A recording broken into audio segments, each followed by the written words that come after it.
8 बज गए हैं और बारिश अभी भी हो रही है, थोड़ी हो रही है, लेकिन लगभग 9 किलोमीटर जाना है तो फिर ठीक नहीं है। और बाहर ही बैठा हूँ अभी, देखिए बाल भोग मिल गया है तो बाल भोग कर रहा हूँ। इसे लाई मुरमुरा और थोड़ा सा उसमें दाल चूड़ा मिला देते हैं, ये अधिकतर चलता है इधर। थोड़ा सा बारिश रुक जाएगा तो फिर आगे निकलूँगा।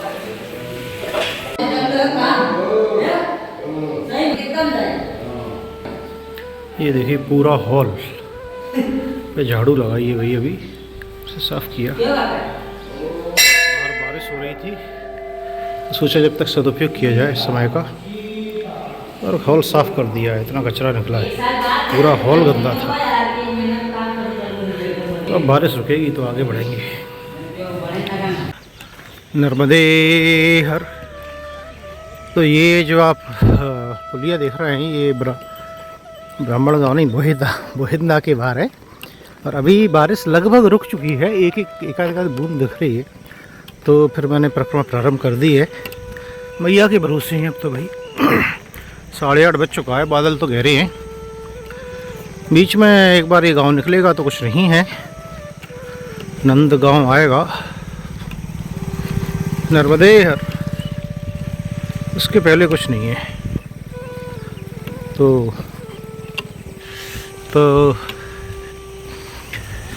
वही है, बस मैया बचाएगी अब तो बारिश से, मैया को ही बचाना पड़ेगा।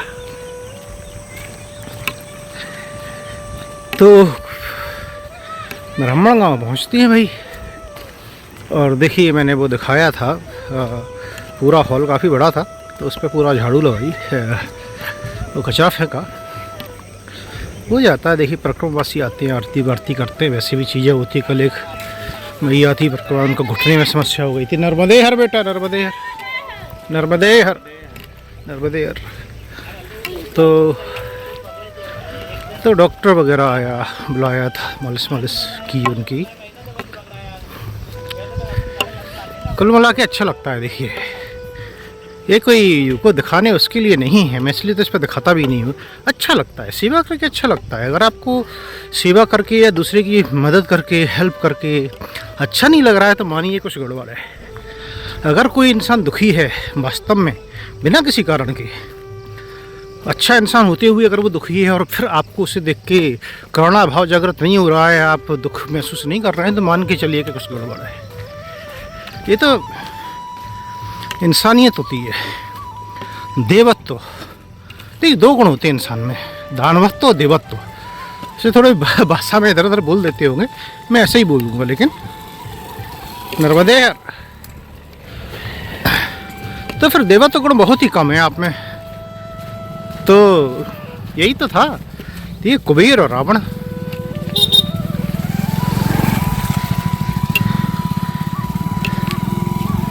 चलिए धीरे धीरे आगे बढ़ते हैं।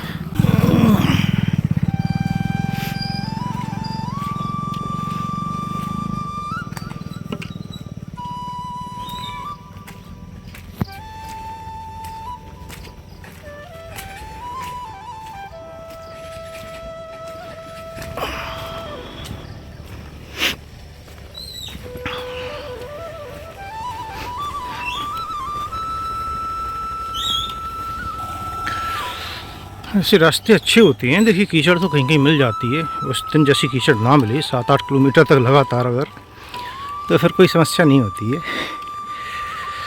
तो देव तत्व, दानव तत्व, देखिए अच्छा बुरा सबके अंदर होता है, आप मानिए ना मानिए। और अगर ऐसा मान लें हम कि 50% आधा आधा होता सब में जन्म के समय, तो समझना आसान हो जाता है। हालांकि ऐसा होता नहीं है, कहीं ना कहीं प्रादुर्भाव जो होता है पुराने जन्म के कर्मों का, ऐसा लगता है कि जन्म के समय से ही आपने देखा होगा कुछ बालक अलग तरह के होते हैं प्रवृत्ति के, कुछ बालक अलग प्रवृत्ति के होते हैं। तो प्रादुर्भाव होता है गुणों का। देखिए लेकिन मान लीजिए कि आधे आधे हैं, आपको ही सब कुछ करना है, तो फिर हमारे कर्म जो होते हैं उनके हिसाब से ही तो गुण बढ़ेंगे, विकसित होंगे। तो किसी में दानव गुण ज़्यादा विकसित हो जाता है, किसी में देव गुण ज़्यादा विकसित हो जाता है। अब रावण की अगर बात करें, देखिए रावण और कुबेर दोनों को जो है, दोनों भाई थे, दोनों के पिता तो एक ही थे, सौतेले भाई जो बोलते हैं हम। और अब देखिए कितना बड़ा कुल था कि पुलस्त्य ऋषि जो थे, पुलस्त्य ऋषि को ब्रह्मा जी के 10 मानस पुत्रों में माना जाता है, और कहीं कहीं वो सप्तऋषि में भी आते हैं। तो पुलस्त्य ऋषि के पुत्र विश्रवा, और विश्रवा के पुत्र रावण और कुबेर। अब यहाँ पे 2 चीज़ें हैं, फिलहाल तो काट दिया जाए। तो एक तो क्या है कि एक तो ये भी बोल सकते हैं कि विश्रवा की जो ऋषि थे उनकी शादी 2 हुई थी। एक हुई थी ऋषि भारद्वाज की जो पुत्री थी, कहीं कहीं एक बिडा लिखा होता है, कहीं कहीं इरबिडा लिखा होता है नाम, तो उनसे हुई थी।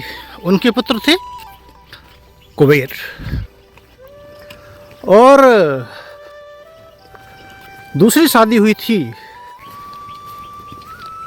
शुमाली पुत्री कैकई से, राक्षसा शुमाली की पुत्री कैकसी से। थोड़ा सा मैं रास्ता देखने में ध्यान भंग हो जाता है। तो ये नर्मदा मैया नहीं है, ये दूसरी जलधारा है जो कि कुछ कोई सी नदी की आ रही है, नदी है या जो भी है, नाला है। तो कैकसी से उनके पुत्र जो माने जाते हैं हमारी रामायण के अनुसार वो थे रावण, कुंभकर्ण और विभीषण, रामायण के अनुसार। और शूर्पणखा बहन थी उनकी, माने पुत्री, विश्रवा ऋषि और कैकसी की पुत्री। तो एक तो कहीं कहीं आप मान सकते हैं कि देखिए क्या है ना कि डीएनए से आ गया भाई, माता की तरफ से, क्योंकि राक्षस गुण था वहाँ पर ऑलरेडी, तो कुछ ज़्यादा रहा होगा। लेकिन अगर आप रावण के जीवन को समझेंगे तो लगेगा कि ऐसा तो नहीं है, कि बचपन से ऐसा रहा हो, ऐसा लगता तो नहीं है दिखने से। और दूसरा, ऐसे कई और उदाहरण मिलती हैं यहाँ पे कि पत्नी जो माता होती है उससे ज़्यादा प्रभाव तो पिता का ही दिखाया गया है हमारे शास्त्रों में हमेशा। और तीसरी चीज़ ये कि एक कथा के अनुसार, कुछ जगह जो वर्णन मिलता है उसके अनुसार, जो राक्षस थी उनको तो पैदा ही ब्रह्मा जी ने किया था, वो भी जल की रक्षा के लिए, कोई गलत उद्देश्य के लिए नहीं किया था। तो फिर अगर हम मान लें कि ये वाला जो राक्षसी कैकसी को माना गया है, ठीक है, मानते हैं कि उनके पुत्र होने के कारण, ये थोड़ी देर के लिए छोड़ देते हैं कि विश्रवा के ही पुत्र थे दोनों, तो फिर एक देव एक राक्षस, वो कैसे? और गुणों की बात करें तो रावण के गुणों पर तो आप जो अथाह लिख सकते हैं, ग्रंथ के ग्रंथ, कमी नहीं है कुछ दोषों को छोड़कर। तो आप ये तो नहीं बोल सकते कि सारे दोषी थे। तो 50%, अगर 50% जन्म के टाइम समय होते तो उसने कहीं ना कहीं देवत्व भी ज़्यादा था। भाई मुझे तो ये लगता है, आप लोग असहमत हो सकते हैं, लेकिन कुछ भारी गलतियाँ की, कुछ अहंकार, एक अहंकार था संभवतः वो लेड हुआ। लेकिन रामायण वगैरह में जो वर्णन है उसमें तो यही लगता है देख के कि भाई रावण को पता था कि क्या होने जा रहा है, समझता था वो, लेकिन अपनी बहन का के कहने पर उसके अपमान का बदला लेने के लिए उसने सब कुछ दांव पर लगा दिया। गलत किया, मैं जस्टिफाई नहीं कर रहा हूँ, गलत किया, बहुत गलत किया, और उसका परिणाम भी मिला, फल भी मिला, और आज सब लोग जलाते हैं हर वर्ष, उससे और बेकार क्या होगा। तो यही तो राक्षस गुण बढ़ाने पर क्या हो सकता है, दानव गुण बढ़ाने पर, और देव गुण बढ़ाने पर क्या हो सकता है, आप स्वर्ग में खजांची बन जाती हैं, हाँ, देवलोक में चले जाते हैं, आप देवताओं की तरह पूजे जाते हैं कुल मिला के। हम दिवाली पर पूजा भी करते हैं लक्ष्मी कुबेर की, धनतेरस को।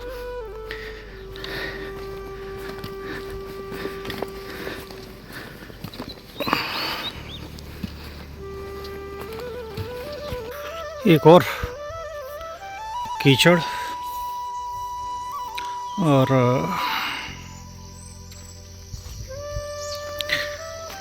कीचड़ तो देखिए छोटी छोटी आती रहती है। ये बारिश का है, बारिश के कारण हो गया, लेकिन लोगों ने इतना अच्छा काम किया है कि कई जगह एक से अधिक मार्ग आ रहे हैं। देखिए झंडियाँ लगा दी हैं, फ्रेश झंडियाँ। हर साल नया नए पूरे झाड़ हो जाते हैं, उखड़ जाते हैं, चले जाती हैं, हर साल नहीं लगानी पड़ती हैं। ऐसे लोगों की कार्य के लिए हृदय से आभार उनका, उन्हें प्रणाम करता हूँ मैं। जो भी सेवा कार्य, ये सेवा कार्य ही तो है, ये केवल भोजन कराना पानी पिलाना थोड़ी होता है, ये भी तो सेवा कार्य है भाई। और जो अच्छे कार्य करते हैं, अच्छे कार्य को प्रोत्साहन देते हैं, अच्छे लोगों को प्रोत्साहन देते हैं, तो देवत्व गुण, देवगुण का विकास होता है। बस यही है कि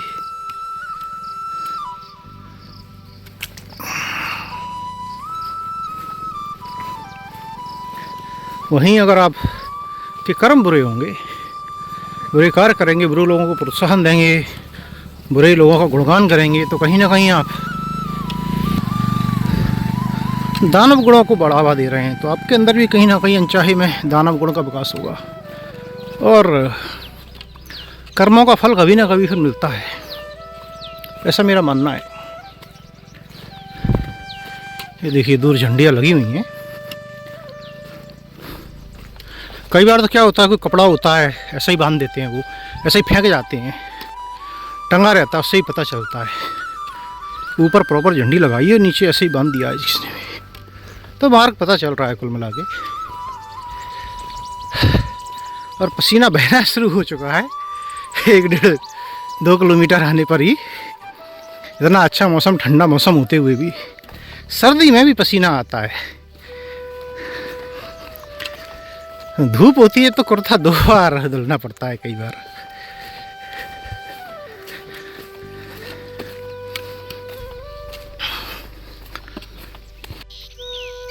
ये कांटे के जो झाड़ होती है ना, ये पूरे मार्ग पर फैले मिलते हैं। तो जहाँ मार्ग उपयोग में नहीं होता, ये तो फिर भी बड़ा रास्ता है, जो पगडंडी होती हैं तो पूरी ढक जाती है इनसे, कांटों वाले। तो आप नहीं निकल सकते, वो इधर से उधर से काट देंगे आपको, आपके कपड़ों को।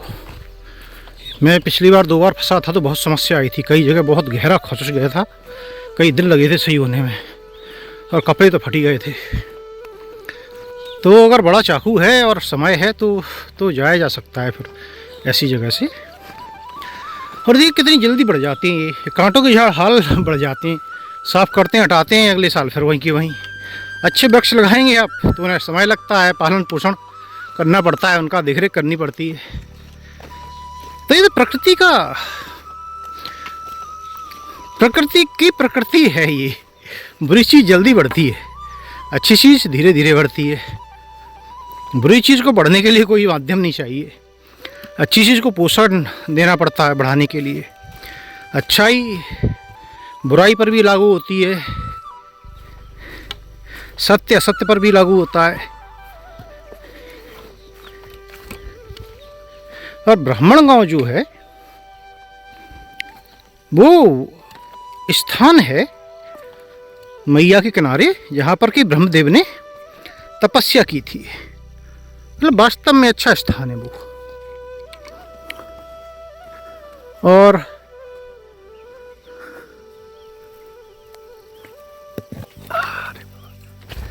और जो है एक मंदिर है उसके आगे, शायद आधा 1 किलोमीटर, वो अत्यंत ही दिव्य स्थान है।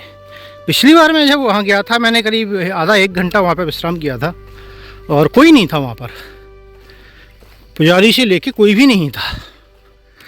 और बड़ा ही दिव्य अनुभूति हुई थी वहाँ। इस बार भी मैं प्रयास करूँगा वहाँ पर थोड़ी देर रुकूँ, अगर अब तक रुकना अलाउ होगा तो, क्योंकि नहीं होता है कोई जब तो आप कहीं भी रुक सकते हैं, बैठ सकते हैं। अगर कोई होता है बाबा वगैरह तो फिर वो रिस्ट्रिक्शन लग जाते हैं कई बार कि यहाँ नहीं बैठना है, यहाँ नहीं आना है।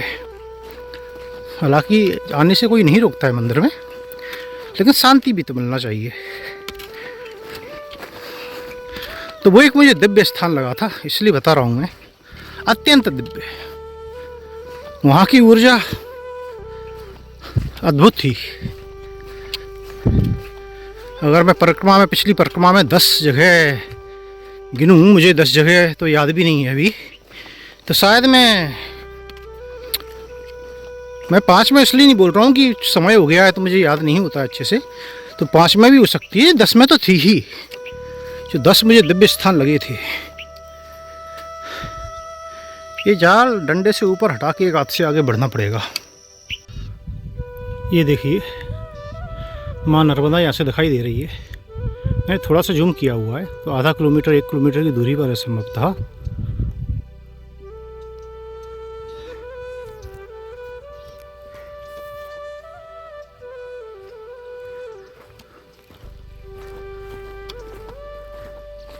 ये देखिए मार्ग में एक और छोटा सा नाग देवता का मंदिर, और यहाँ दिखाई नहीं दे रहा है ऊपर पहाड़ी पर। यहाँ पर भी एक छोटा सा मंदिर था, तो अब नहीं दिख रहा है। और देखिए अगर किसी को लगता है कि मौसम ख़राब है, कीचड़ समस्या हो रही है, तो नहीं, ये जो मौसम है ये बेस्ट है। अगर एक परिक्रमावासी के तौर पर आप पूछें तो हमारे लिए इससे अच्छा मौसम नहीं होता है, क्योंकि ना तो बहुत सर्दी है, मौसम में ठंडक है हल्की सी, तो गर्मी नहीं है, चलने से वजन लेके पसीना आता है तो अलग बात है। धूप होती तो सोचिए कितनी समस्या आती चलने में। और छाँव है, ऊपर से प्रकृति ने छाँव करके रखी हुई है चलने के लिए। रहा कीचड़, तो थोड़ा बहुत कीचड़ मिलता है, तो वो तो ये तो साफ पानी की कीचड़ है। और कई गांव में तो हमें वैसे ही जो है गंदगी वाली कीचड़ मिल जाती है, गंदे पानी की, तब क्या करोगे उसमें। तो अत्यंत ही सुहावना मौसम है, आप बोल सकते हैं ये। और प्रकृति ने लगभग मेरी तो परिक्रमा का आज 8वां दिन है, तो लगभग 8 दिन से ऐसा ही मौसम मिल रहा है मुझे तो भाई। हाँ, आज तारीख 30 अक्टूबर है और मेरी नर्मदा परिक्रमा का है 8वां दिन।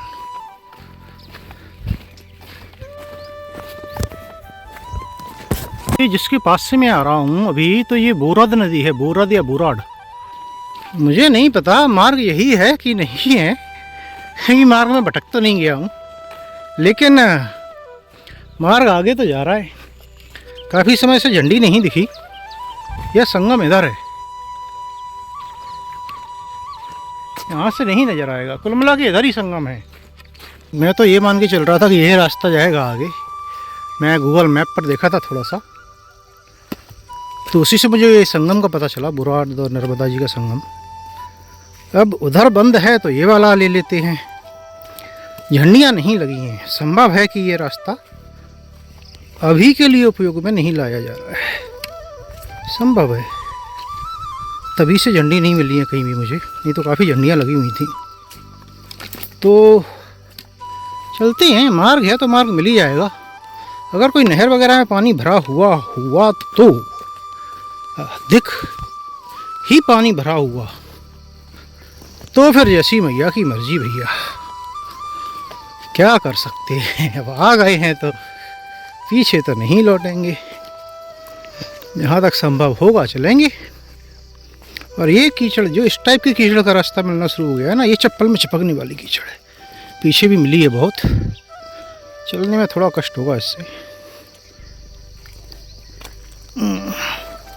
लेकिन ये देखिए चप्पल में चिपक चुकी है एक्चुअली, कष्ट क्या होगा। यहाँ तो कम बेकार जगह ढूंढनी पड़ेगी आपको। अच्छी तो नहीं मिलेगी, लेकिन अधिक बेकार और कम बेकार में से कुछ चुन लीजिए और फिर चलिए भाई। देखिए कहाँ कम कीचड़ है, या तो बहुत ही कीचड़ है। कहाँ से जाएंगे फिर। यहाँ चल सकते हैं, यहाँ लगता है कि ज़्यादा होगी, कई बार वहाँ कम होती है। फ़ोन रख देता हूँ। तो भाई रास्ता तो भटक गया हूँ मैं, ये तो श्योर हो गया है। तो गूगल मैप ने भी बोल दिया है कि इधर कोई रास्ता नहीं है, लेकिन देखिए रास्ता दिख रहा है, फिर भी रास्ता मिल गया है। अब ये जाएगा, बंद हो जाएगा, क्या होगा पता नहीं। झाड़ियाँ बहुत दिख रही हैं आगे, चल के देखते हैं, देखा जाएगा क्या होता है। ये भरखा है नदी के पास के, देखिए अभी तक इधर तक पानी आया होगा तो पूरा कुछ मिट्टी कट के चली जाती है, कुछ रह जाती है। चलो भाई बढ़ते रहो, दूरी और बढ़ गई है इससे। झाड़ियाँ वाड़ियाँ थी थोड़ी पार करके आ गया हूँ, बट समस्या ये देखिए 1 2 और 3 रास्ते हो रहे हैं यहाँ। अब कौन सा लिया जाए, और देख के लग रहा है केवल एक ये छोड़ दो कि बाकी कुछ बंद रहे हैं कुछ समय से शायद। चलिए इसी पर आगे बढ़ते हैं। अभी एक बाबा मिले इधर, पशुओं के लिए चारा लेने जा रहे थे, तो उनने बताया, बोले इधर कहाँ गए, बोले अब सीधे सीधे चले जाओ, बोले उधर से रास्ता था, बोले उधर से छोड़ के इधर नहीं आना था आपको। तो मैं कहीं छोड़ दिया हूँ रास्ता, इसलिए झंडी नहीं दिखी मुझे। तो ये बताया उनने कि पुराना मार्ग था किनारे वाला, तो इसीलिए बंद कर दिया है वो, क्योंकि ऐसे कई जगह पानी भरा होता है, कहीं कम कहीं ज़्यादा, किसी को नहीं पता कितना पानी भरा मिले। तो जैसे मुझे वो रास्ता वहाँ पर छोड़ना पड़ा आगे जाने के लिए, इस तरह से तो कहीं कहीं आ सकती हो आप, तो फिर ऐसी समस्या आएगी तो क्या किया जाएगा, वो एक प्रश्न रहता है। वो काफ़ी पानी था वहाँ, आप डूब जाते उसमें, इतना तो पानी था ही, और कहीं कहीं और भी जगह पानी मिल सकता है। यही शायद कारण है कि किनारे की मार्ग, हाँ एकदम जो किनारे का मार्ग था वो बंद कर दिया है। तो ये पुराने गांव से गांव वाले और खेतों वाले मार्ग वो बचे हैं, खेतों तक जाते हैं लोग केवल। शायद मैया ने भटका के मुझे संगम के दर्शन कराने के लिए ले गई थी उधर, यही मान सकता हूँ, और क्या है। 1-2 किलोमीटर एक्स्ट्रा चलना हो गया होगा, पूरा उधर से उधर फिर उधर से इधर। अरे वाह, चलिए चलते रहिए। नर्मदा मैया की जय। ओम नमामि देवी नर्मदे, ओम नमामि देवी नर्मदे, ओम नमामि देवी नर्मदे। कि ईश्वर तो ख़त्म होने का नाम ही नहीं लेती है। खैर चलिए भाई, थोड़ा समय ज़्यादा लगा और रास्ते बहुत ज़्यादा ख़राब मिले, लेकिन संगम के दर्शन तो हो गए इसी बहाने। हालांकि मुझे थोड़ा शक हुआ था जब मैंने नर्मदा मैया के दर्शन किए बीच में, क्योंकि बीच में दर्शन होते नहीं हैं, जो मार्ग है उससे। तो फिर वो नदी मिली, वो भी नहीं मिलती थी, तो मुझे लगा तो मैं भटक के किनारे पे आ गया हूँ। लेकिन कभी कभी मैया भटका देती है जान के।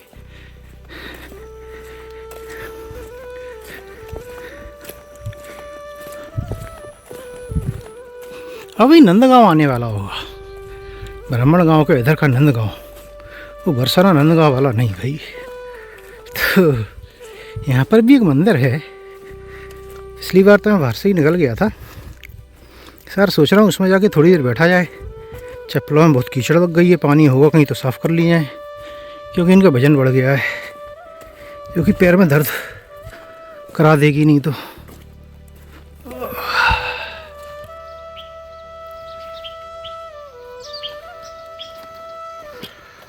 ये है नंदगांव और सामने ही मंदिर है। तो थोड़ी देर विश्राम करूँगा और चप्पलों को साफ़ करूँगा। सैंडल अगर पानी की व्यवस्था हुई, जल पिया जाएगा, थोड़ा विश्राम किया जाएगा, फिर आगे बढ़ा जाएगा।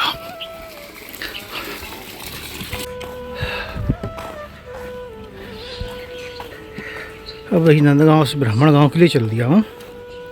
यहाँ मंदिर के पास में चप्पल धुल ली और वहीं नर्मदे हर, वहीं एक सज्जन ने चाय पिला दी। अब आगे निकलता हूँ। चलिए भाई आगे चलते हैं। अब बीच बीच में धूप भी निकल रही है, लेकिन बादल अभी भी हैं।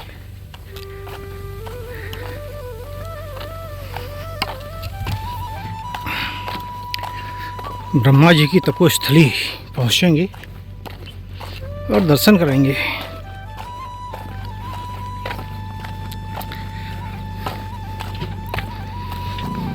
सरदार सरोवर का देखिए प्रभाव कहाँ तक है। अगर लंबाई में 250 किलोमीटर से ज़्यादा जाना होता है, मैं तो पता नहीं नदी के हिसाब से कितनी लंबाई है यहाँ से, लेकिन यहाँ तक उसके प्रभाव का असर है। डूब क्षेत्र है। क्योंकि वो पहाड़ियों के बीच में उसका पानी भरता है तो गहराई बहुत लेता है, चौड़ाई उतनी नहीं लेता है उधर। उसकी लोकेशन ऐसे सिलेक्ट की थी जिससे अधिक से अधिक जल भरा जा सके।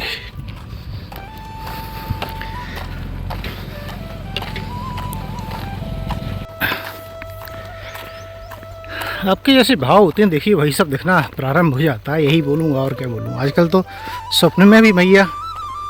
अच्छा एक बात बताइए, एक प्रश्न है मेरा कि क्या आप किसी ने भी कोई ऐसी 7 देवियों के बारे में सुना है, किसी भी प्रकार की? क्यों, वो मैं कभी बाद में बताऊंगा। 7 देवी याद रखिए। देखिए 9 देवी मैंने सुना है अलग अलग, और भी कई सुना है, बस 7 तो मुझे तो कम से कम याद नहीं है। तो अगर ऐसा आपने सुना हो तो बताइए। और एक चीज़ ये है कि अगर कोई सज्जन बड़वानी के हैं तो कृपया संपर्क करें। मैंने अपना नंबर 5वें दिन के वीडियो में दिया हुआ है लास्ट में, और मैं अगर आज याद रहा तो आज भी दे दूँगा, बीच बीच में देता रहूँगा।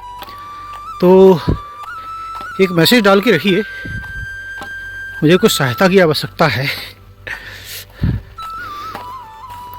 बेसिकली या तो C टाइप ईयरफोन, और या फिर कनेक्टर होता है जो 3.5 mm जैक C टाइप से उसे जो कनेक्ट कर देता है वो। ईयरफोन सही है, कनेक्टर के साथ में मैंने लिया था, कनेक्टर ख़राब है, वो शायद लोकल था। तो जो भी हो, कुछ कुल मिला के ये कि आप संपर्क करेंगे तो मैं बताऊंगा क्या चाहिए। और अगर हो सका तो हो सकता है मैं कुछ सामान भी रख के जाऊँ जो कि उस तरफ मुझे वापस चाहिए होगा।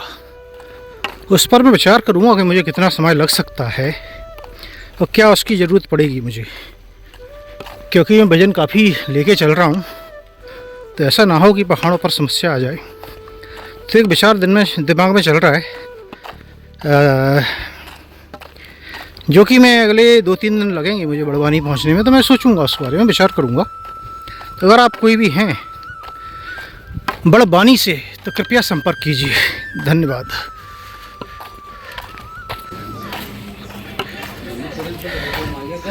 ये आ गया है ब्राह्मण गांव, मैं घाट की ओर जा रहा हूँ। देखिए ऑन पेपर तो ये 8 किलोमीटर है, गूगल के हिसाब से 8.5 दिखा रहा था, लेकिन इधर चलते हैं तो 9 चलना चाहिए था, लेकिन मैं चलाऊँ 11 किलोमीटर जो मेरा मोबाइल बोल रहा है और जो मुझे पता है। और 3 घंटे का समय लगा है, समय लगभग 11:15 बज रहा है, 3.25 घंटे से चल रहा हूँ मैं। और अगर पुराने वीडियो मेरे जो देखे थे उन्हें लग रहा होगा कि एक्सपेरिमेंट करता हूँ मैं, तो एक्सपेरिमेंट किया, कोई एक्सपेरिमेंट नहीं था। मुझे नहीं पता कब रास्ता भटका मैं, कहाँ गया रास्ता, कैसे झंडियों वाला छोड़ दिया, कोई 2 राह मिली थी तो मैंने ध्यान नहीं किया क्या। फिर एक सज्जन बोल रहे थे कि संगम पास गए तो नदी पार कैसे की, बहुत पानी था। मुझे नहीं पता कुछ भी, मुझे कुछ मालूम ही नहीं है मैं कैसे कहाँ गया, कैसे वहाँ पहुँच गया, फिर कैसे रास्ता मिला, कैसे ढूंढा मैंने, और चलता रहा बस। नाले में पानी मिला, कोई नदी पार नहीं करनी पड़ी मुझे। तो ऐसा लग रहा था जैसे मैं गया नहीं हूँ, बस चला गया हूँ। जैसे कभी कभी सारे रास्ते बंद हो जाएं, एक ही रास्ता दिखाई दे आपको, तो फिर आप तो उस पर चलते ही हो ना। तो यही हुआ है। तो ये देखिए नर्मदा मैया का जल यहाँ तक आ रहा है, बिल्कुल ऊपर तक, यहाँ तक। तो यहाँ तक आ ही जाता होगा, ये डूब क्षेत्र में है जहाँ तक मुझे पता है।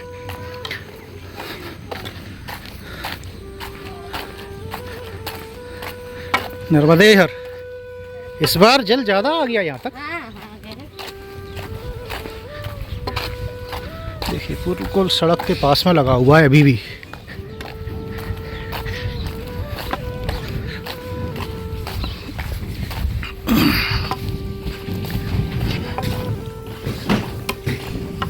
ये देखिए बिल्कुल ऊपर तक जल है मैया का। तो सरदार सरोवर का पानी बढ़ा हुआ है ऐसा लग रहा है। ये ब्राह्मण गांव घाट है और ये यहाँ का मंदिर है। ये यहाँ का संत निवास है। ये किसी ने आसन लगाया हुआ है पहले से और मेरा उधर रखा है। मैया की प्रतिमा भी है इसमें।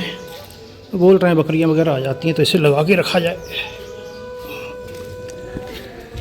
और ये देखिए घाट है, घाट काफ़ी बड़ा था जो पूरा डूब चुका है। कि भाई घाट तो पूरा डूब गया, पूरा घाट डूब चुका है। काफ़ी बड़ा घाट था यहाँ पर, और पता नहीं समय के साथ ये जगह भी डूब जाए। और अगर आज भी 2 भाग में वीडियो बनाता हूँ तो आज का पहला भाग यहीं पे समाप्त करूँगा और दर्शन आपको बाद में कराऊँगा। प्रणाम कीजिए। ओम नमामि देवी नर्मदे, ओम नमामि देवी नर्मदे, ओम नमामि देवी नर्मदे। मैं यहाँ स्नान करूँगा, भोजन करूँगा, विश्राम करूँगा, सब करूँगा, फिर आगे बढ़ा जाएगा। नर्मदे हर।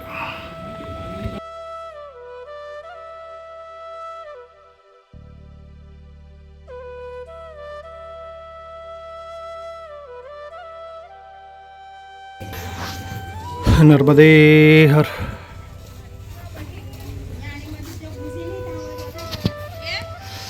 ये देखिए सुंदर मैया का घाट, ब्राह्मण गांव। और ये सरदार सरोवर बांध का पानी पीछे आना, इकट्ठा होना प्रारंभ हो गया है, और पीछे से ही हो गया था। ये बहुत गहरा, बहुत बड़ा घाट था जो कि पूरा डूब गया। लगभग सड़क तक पानी आ चुका है यहाँ पर। तो ये शायद 1-2 साल में पूरा भर जाएगा।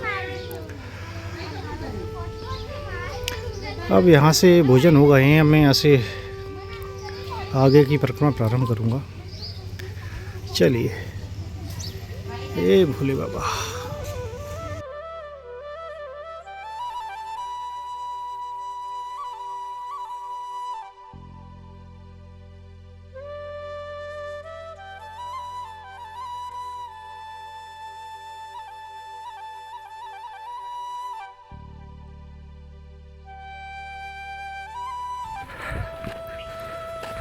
ये देखिए विशाल जटाओं वाला बट वृक्ष, जैसे कि आपके पूर्वज आपको छाएं देते हैं ना, विशाल है मैया के किनारे।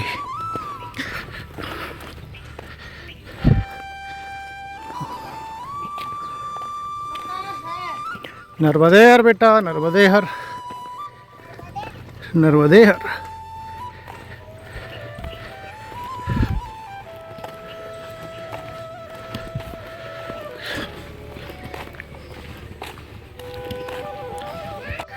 और यही वो सब मंदिर है। तो अगर बंद नहीं होगा तो मैं जाके थोड़ी देर तो विश्राम करूँगा।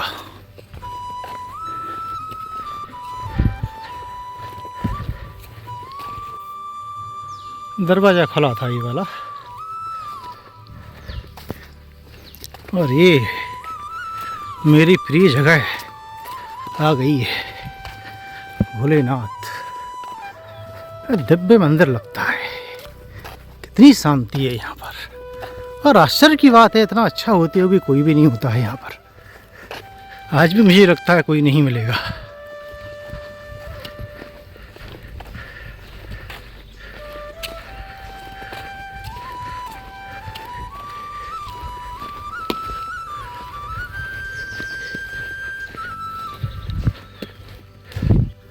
और यहाँ पर खुला है,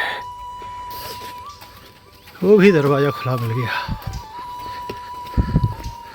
ओम नमः शिवाय, ओम नमः शिवाय, ओम नमः शिवाय।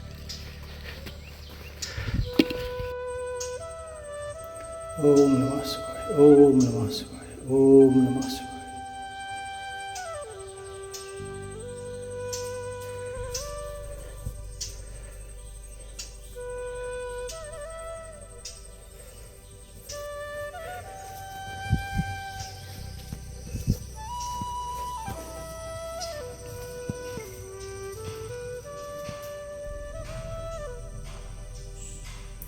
ओम नमः शिवाय, ओम नमः शिवाय, ओम नमः शिवाय।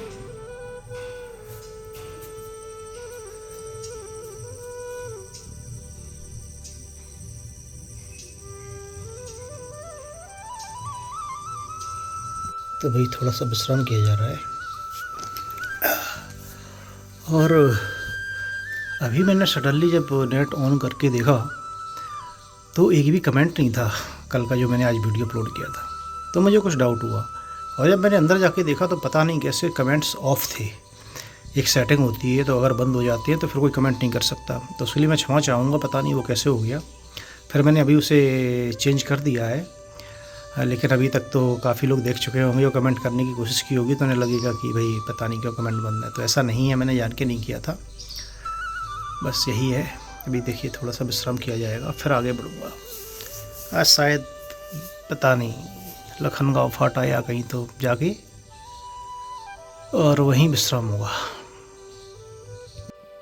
मैया तेरी लीला तो बस तू ही जाने रे,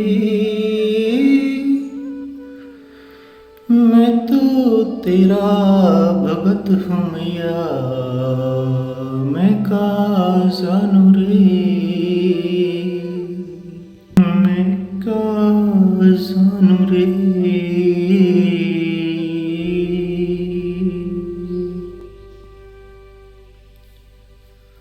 मैया तेरी लीला तो बस तू ही जाने रे, मैं तो तेरा भगत हूँ मैया, मैं कहाँ जानू रे।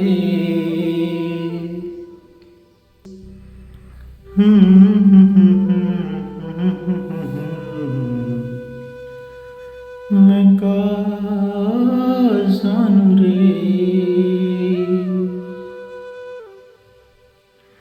हे भोले,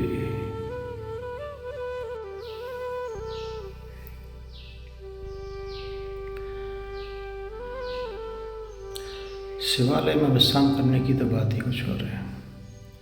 मैया का किनारा, इतना शांत वातावरण, अद्भुत स्थान, दिव्य ऊर्जा। बस बैठे रहिए, ध्यान कीजिए, बैठ जाइए, बस अत्यधिक आनंद आता है।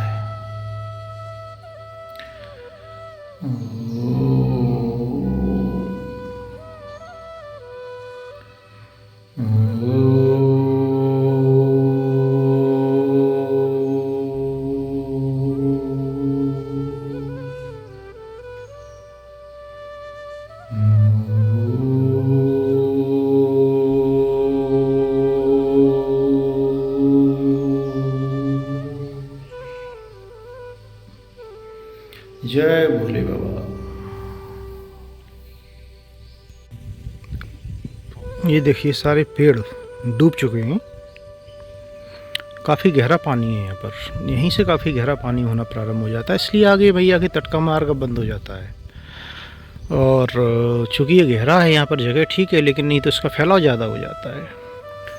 तो मैं यहाँ से आगे बढ़ूँगा थोड़ा विश्राम करने के बाद। यहाँ पर मुझे बहुत अच्छा लगता है, मन करता है यहाँ रुक जाओ लेकिन नहीं, आगे बढ़ूँगा मैं। और बस मैया से कुछ दिनों के लिए विदा का समय है। अगर मैं कपिलेश्वर जाता हूँ, कौन सा स्थान है वो, तो उसके लिए रोड से अलग से मुझे जाके वापस आना पड़ेगा, करीब 6-7 किलोमीटर एक तरफ से। तो मैं मालूम करूँगा तो वहाँ पे दर्शन होंगे, नहीं तो फिर अब कुछ दिन के लिए मैया की यादों के साथ और उनकी जल के साथ ही चलना पड़ेगा। ये देखिए, चलिए भाई आगे बढ़ते हैं। ओम नमामि देवी नर्मदे, ओम नमामि देवी नर्मदे, ओम नमामि देवी नर्मदे।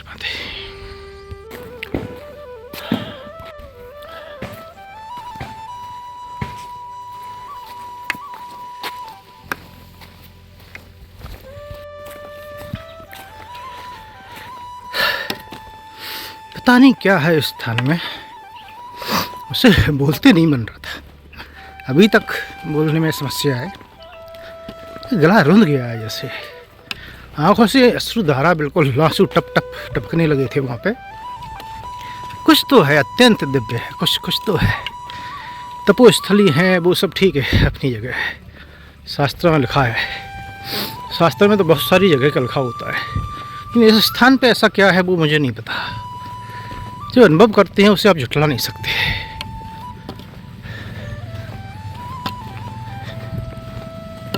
ये स्थान इतना खाली क्यों रहता है? क्योंकि ये डूब क्षेत्र का एरिया है। मंदिर बहुत बड़ा है, बहुत अच्छा है, लेकिन लेकिन जब वो 3 साल पहले सरदार सरोवर में ज़्यादा पानी रोका गया था तो कई गांव के गांव बह गए थे, तो बोलते इस मंदिर की चोटी के ऊपर से पानी चला गया था। ये पूरा क्षेत्र, पूरे गांव ये पूरी तरह से डूब गए थे।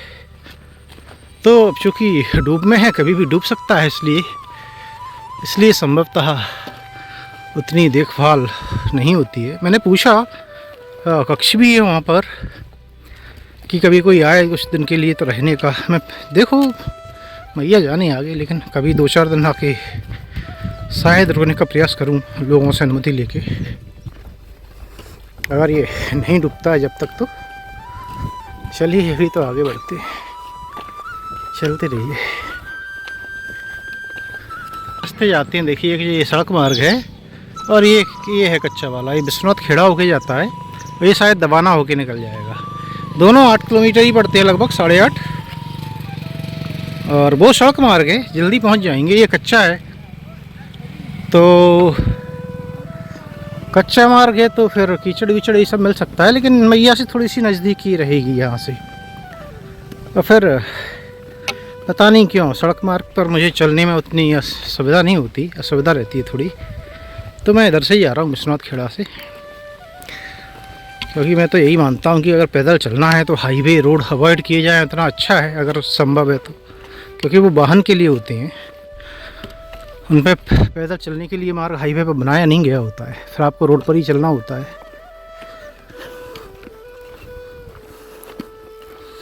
चलिए भाई, थोड़ा सा आगे बढ़ते हैं पहले तो। और भोयंदा से आगे चलने के बाद जो नदी से दिखाई दी थी ना, गांव के आगे ही, वो मार्ग जो है वो वहाँ से जिला बदल जाता है, बड़वानी जिला लग जाता है। आगे जिला बड़वानी रहेगा।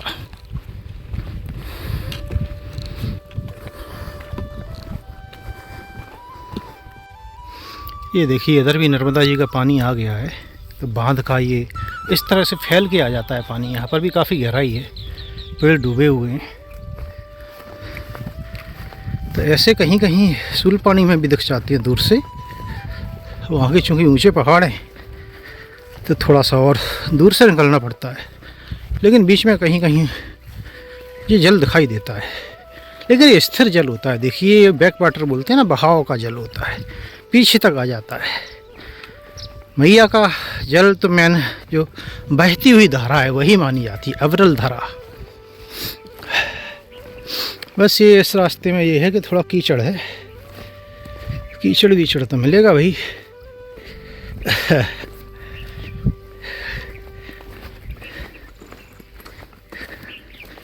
ठीक है, ये तो अब रास्ता अपनाया है आपने। जब परिक्रमा पर निकले हैं तो फिर कठिनाइयों से क्या डरना और क्या सोचना। जीवन में कठिन रास्ते आते हैं तो उसके बाद सुगम रास्ते भी आते हैं।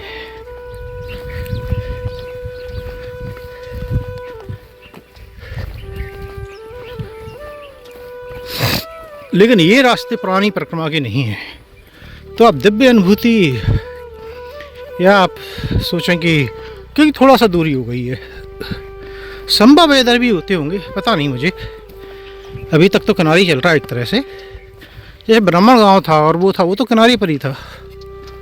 तो किनारे का जो होता है, जहाँ पहले तपस्वी रहे हैं, वो लगभग किनारे पे सभी जगह रहे हैं। वो तो उन्होंने तपस्या की है, ध्यान किया है, असीमित ऊर्जा है कहीं कहीं अभी भी।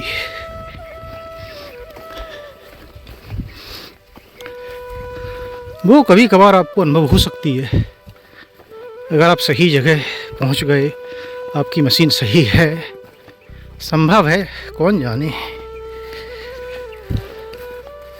ये देखिए झंडियाँ तो लगी हुई हैं भाई। अब ये ऐसा मार्ग हो जाता है कभी कभी, आगे चल के पता ही नहीं चलेगा कहाँ से क्या है।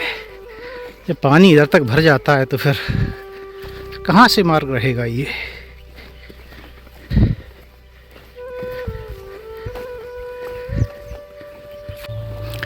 ये विश्वनाथ खेड़ा गांव है, छोटा सा गांव। अगर आगे शायद एक मंदिर है तो मैं वहाँ पे थोड़ा विश्राम करूँगा, फिर आगे बढ़ूँगा।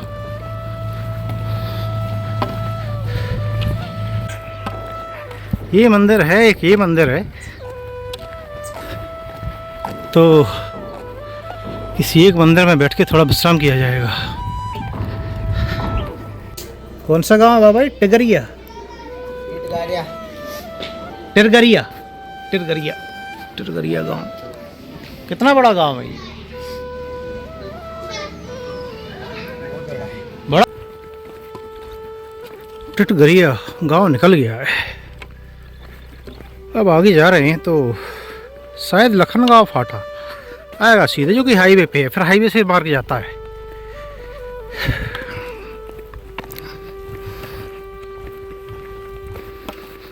नमामि देवी नर्मदे, नमामि देवी नर्मदे, नमामि देवी नर्मदे, नमामि मात नर्मदे,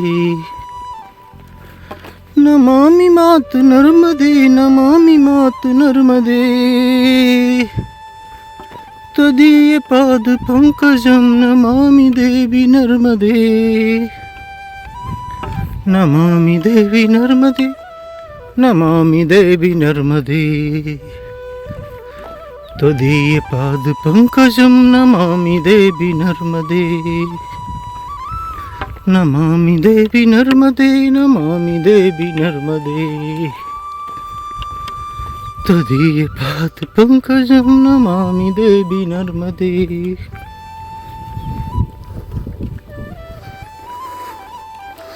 नर्मदा परिक्रमा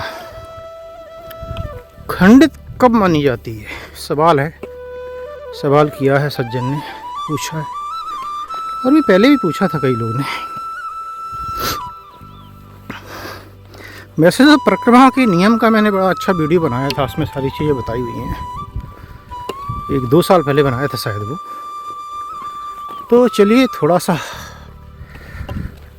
थोड़ी सी बात कर लेते हैं। भौतिक और मानसिक दोनों। भौतिक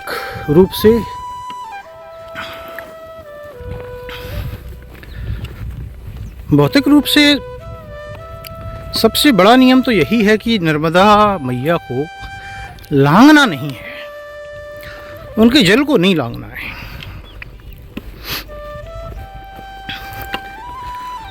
खंडित माने टूट जाना, भंग हो जाना, वही होता है। तो फिर वो आपकी खराब हो जाती है, फिर वो परिक्रमा उसके आगे नहीं हो सकती। तो लांघना नहीं है। लेकिन इसमें भी बहुत सी इफ्स एंड बट्स आ जाती हैं, अगर मगर लगा दिए जाते हैं। क्यों लगा दिए जाते हैं? क्योंकि जब से डैम बने हैं तब से क्या होता है कि डैम के कारण उनका जल काफ़ी दूर तक भर जाता है, और कई जगह कई नालों में, नदियों में, जो कि नदियाँ जाके उनमें मिलती थी, उनका जल उल्टा नदियों में आ रहा है, क्योंकि उनकी ऊंचाई बांध के कारण जल की बहुत ज़्यादा हो गई है। आपको पता ही नहीं है, आप नहीं कर सकते, वो अवॉइड नहीं कर सकते, भूल जाइए, वो आपको पार करना पड़ेगी। तो फिर तो आपने जल लांघ दिया। तो इसका एक थंब रूल ये होता है कि आपको बहती हुई धारा नहीं लांघना है। समझ गए? तो नर्मदा मैया की जो मुख्य नदी है, मुख्य धारा है, वो जो बह रही है, आपको वो नहीं लांघना है। भाई किनारे पे अगर पानी ऐसा आ गया, बैक वाटर आ गया, नहर में आ गया, कितनी नहरें निकली हुई हैं अब सरदार सरोवर डैम से ही नहर निकली, और नहर आपको लांघनी पड़ती है। कोई कहेगा नहीं हम तो किनारे से नहीं है, तो नहर नहीं लांघोगे आप, तो वो तो लांघना पड़ेगी। देखिए, तो जो मुख्य धारा है बहती हुई, आपको वो नहीं लांघना है, नंबर 1। नंबर 2, लौटने पर परिक्रमा खंडित हो जाती है। अब ये बड़ा ही पेचीदा विषय है। क्यों पेचीदा है? क्योंकि अलग अलग मत होते हैं इस पर। कई लोग तो अगर छोटी परिक्रमा कर रहे हैं मंदिर की या कुछ कर रहे हैं तो बोलते हैं कि भाई पीछे मुड़ के भी नहीं दिखना है, मुड़ के देखा परिक्रमा खंडित, आप पलट गए तो परिक्रमा खंडित, आपने पीछे कदम ले लिया परिक्रमा खंडित। और भी बहुत सारी चीज़ें होती हैं। लघु शंका, दीर्घ शंका नहीं जा सकती, ये नहीं कर सकते, वो नहीं कर सकते। लेकिन छोटी परिक्रमा में आप बड़ी बड़ी में कैसे आप 3 साल 3 महीने 13 दिन बिना खाए पिए, बिना लघु शंका दीर्घ शंका के रह सकते हो तो अलग बात है, तपस्वी हो आप, तो वो तो संभव नहीं है। फिर क्या? तो देखिए, नित्य क्रियाएं तो आपको करना पड़ेंगी, स्वच्छता रखनी पड़ेगी, सारे नियम होते हैं, आप लोग जानते हैं। अब रही पीछे पलटने की बात, तो कोई कुछ भी कहे कि नहीं पलटता, सत्य यही है कि 100% सभी लोग पलटते हैं। देखिए, मंदिरों पर दर्शन करने जाते हैं, ऐसे जा रहे हैं, यहाँ पर मंदिर है और गए और दर्शन आके यहीं करके यहीं आए, ये बिल्कुल वही रास्ता लिया है हमने, और लेते हैं, सब लोग लेते हैं। नहीं लेंगे तो आप तो तीर्थ दर्शन कर ही नहीं रहे हैं। फिर जहाँ रुकते हैं आश्रम, वहाँ से घाट जाते हैं स्नान करने, वहाँ से वापस भी आते हैं। तो फिर क्या किया जाए? तो इस हिसाब से तो भाई जा सकते हैं, तो दूर के मंदिर भी जा सकते हैं, दूर के दर्शनीय स्थल भी जा सकते हैं। नहीं, देखिए उसका नियम क्या बोलता है कि नर्मदा मैया से नज़दीक जो रास्ता संभव हो आपके लिए, आपकी क्षमता के अनुसार आपको वो लेना है। अब अगर आप इधर जा रहे हैं, नर्मदा मैया यहाँ से 1 किलोमीटर दूर बह रही हैं, और कोई स्थान है जो उनके पास में है दर्शन करने, वो तो आप जा सकते हैं। लेकिन उनसे 10 किलोमीटर दूर है उल्टा, वो आप घूमने जा रहे हैं, तो वो नहीं जा सकते। तो बात यही है कि आप किनारे की ओर तो जा सकते हैं, लेकिन घूमने के पर्पज से केवल कुछ देखने के लिए दूर नहीं जा सकते। और देखने की जगह वैसी जो दर्शनीय होती है तो वैसे भी नहीं जाना चाहिए परिक्रमा में, धार्मिक स्थानों पर ही जाना चाहिए। अब रही पलटने की बात, लौटने की बात, तो वो तो संभव नहीं होती है। उसका थंब रूल ये होता है, एक बार मैंने बताया था, देखिए अगर मानना है तो, कि आपने यहाँ से प्रारंभ किया परिक्रमा, वो जगह वापस नहीं जाना है वहाँ तक, एक चीज़। समुद्र पार नहीं करना है, दूसरी चीज़ जहाँ पे संगम होता है। और उसमें तीसरी शायद मैंने तब नहीं बताई थी कि अगर आपको मजबूरी में लौटना भी पड़ता है कहीं, तो जल अपना रख के चले जाइए। वैसे भी खंड परिक्रमा में जल रख देते हैं और वापस प्रारंभ कर देते हैं। और अगर बहुत ही ज़्यादा ज़रूरी है, और फिर जाके आसपास कहीं रख के और वापस आ जाइए, वहीं से प्रारंभ कर दीजिए।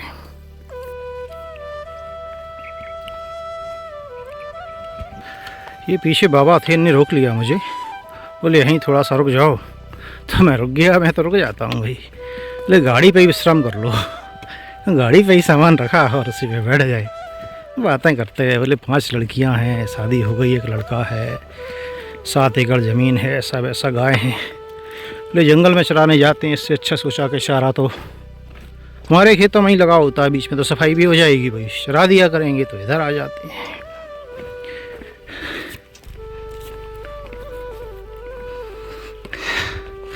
बोल रहे थे 5 लड़कियां थीं, लड़का नहीं हो रहा था, तो गुजरात गए थे कहीं मन्नत मांगने, कोई सी जगह चली होगी उस समय। अभी तो 21 साल 22-23 साल पुरानी हो गई बात। तो बोले आए तो लड़की ही हो गई। फिर कोई बोला कि बोले प्रभात फेरी सुबह सुबह जाया करो रोज़। तो बोले जब से हम इतने साल हो गए, हमारे साथ के कई मर गए, लेकिन हम रोज़ 4 बजे तैयार हो जाते हैं, सुबह सुबह गांव में फेरी निकालते हैं। फिर बोले लड़का भी हो गया, सब हो गया। तो नियति है, जब जो होना है वो तो होना है, लेकिन इंसान की श्रद्धा पता नहीं कहाँ किस चीज़ से जुड़ी हो। तो हम बात कर रहे थे परिक्रमा की, तो परिक्रमा की बात कर रहे थे शायद पिछले लौटने वाली। तो थंब रूल यही है, देखिए मेरा तो ये मानना है कि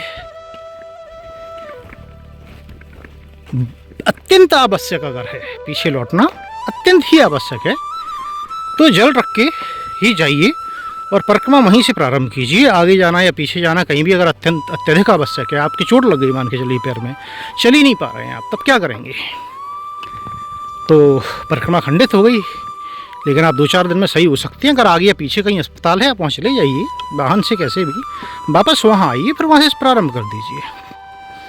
तो अगर वहाँ पर जल रखने की व्यवस्था है तो जल रख के चले जाइए, नहीं तो फिर ऐसे चले जाइए, अत्यधिक आवश्यक है तो। लेकिन उसमें भी एक कंडीशन है, देखिए आपने यहाँ से प्रारंभ की, वहाँ तक वापस नहीं जा सकते आप। समुद्र जो संगम है समुद्र उस साइड नहीं, मतलब उस साइड जाएंगे तो सीधी सी बात है मैया की धारा कट गई ना, फिर तो वो नहीं जा सकते, वो जल रख के भी नहीं जा सकते आप। और तीसरी चीज़, कोई संगम पार नहीं करना है। जो ट्रिब्यूटरी नदी मिलती हैं मैया में, तो वो देखना है कि यहाँ से जो पीछे जा रहे हैं आगे जा रहे हैं तो फिर कोई संगम ना हो। संगम से क्या है कि प्रॉपर्टी जो होती बदल जाती है जल की, तो मैया का जो जल में है कुछ बदलाव होते हैं, तो वो फिर समय वापस नहीं आता। तो वो अगर ध्यान कर पाएँ तो समस्या नहीं। दो तो देखिए फिजिकल चीज़ें अत्यधिक आवश्यक जो है,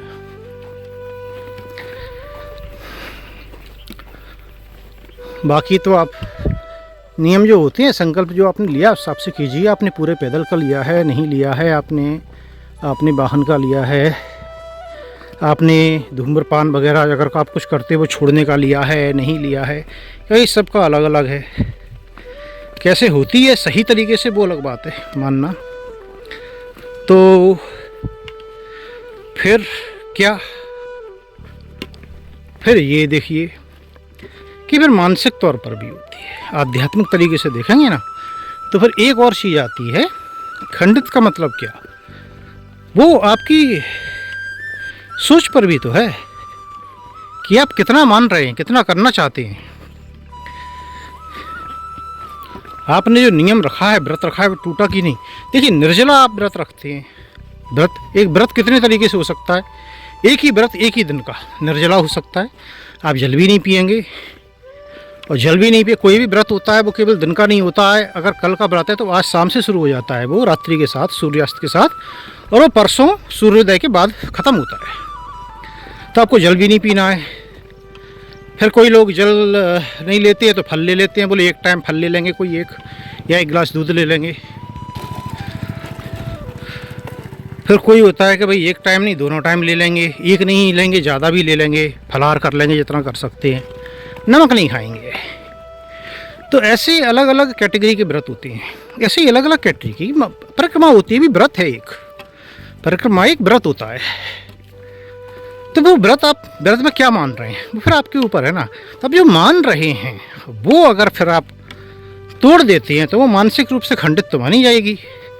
आपको पता है वो आपका मन नहीं मानेगा कि हाँ मैंने ये सोचा था और ये नहीं कर पाया मैं, या ये करना चाहता था, ऐसे करना चाहता था मैं, ऐसे नहीं कर पाया। तो मानसिक भी होती है। देखिए केवल हर चीज़ फिजिकल नहीं होती है, भौतिक रूप से ही नहीं होती हैं सारी चीज़ें। क्योंकि भक्ति जो है वो भौतिक से ज़्यादा मानसिक है ना।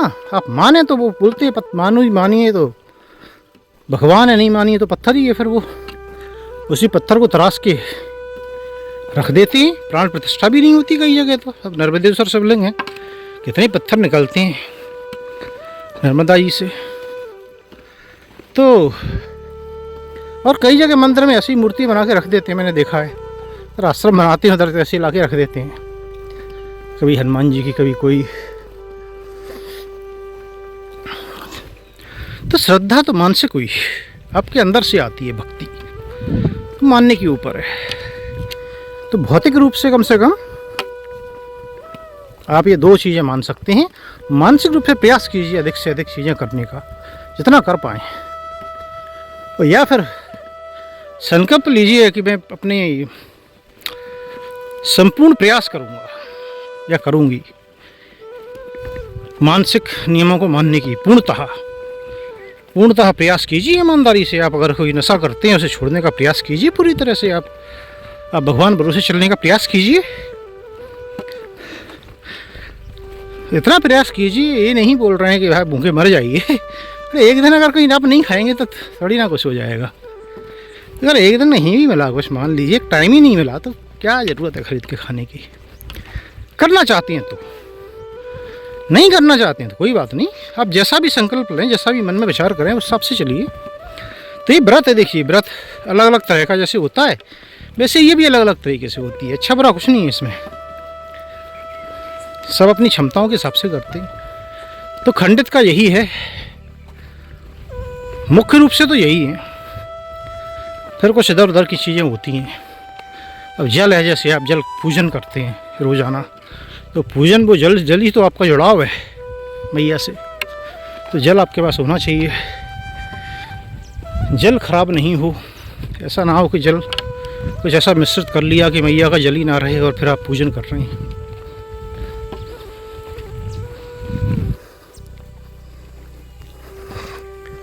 चलिए भाई, वीडियो बड़ा हो जाएगा, वैसे ही बहुत बड़े हो रहे हैं, प्रयास तो कर रहा हूँ मैं, छोटे हूँ। एक सज्जन है हालांकि बोलते नहीं बड़े ही बनाइए बड़े बनाने में समस्या होती है तो रिकॉर्डिंग करते हैं। देखिए थोड़े बहुत मार मार जितना हो जाता है, जान के ना मैं छोटा कर रहा हूँ ना बड़ा कर रहा हूँ। छोटे का प्रयास तो किया लेकिन प्रयास विफल हो गया। इतना प्रयास करता हूँ उतना ही वो लगभग 1 घंटे के आसपास ही जाता है। लेकिन जब सड़क मार्ग आएगा तो मुझे पता है कि अपने आप वीडियो छोटे होने लगते हैं। सड़क मार्ग पे आप मैया से जैसे दूर गए तो फिर छोटा हो जाता है वीडियो भी।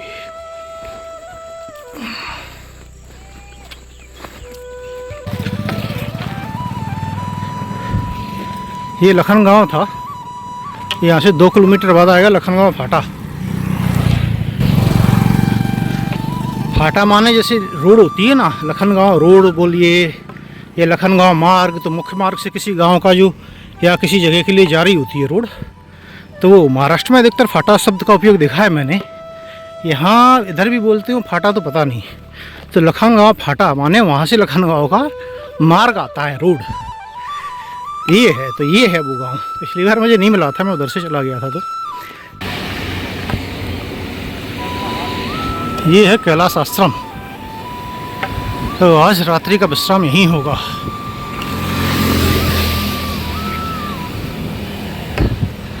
और मैं कुछ फुटेज यहाँ के इसमें मिला दूँगा, तो आप वो देख लीजिए। और उसके बाद में ये वीडियो समाप्त कर देंगे। नर्मदे हर।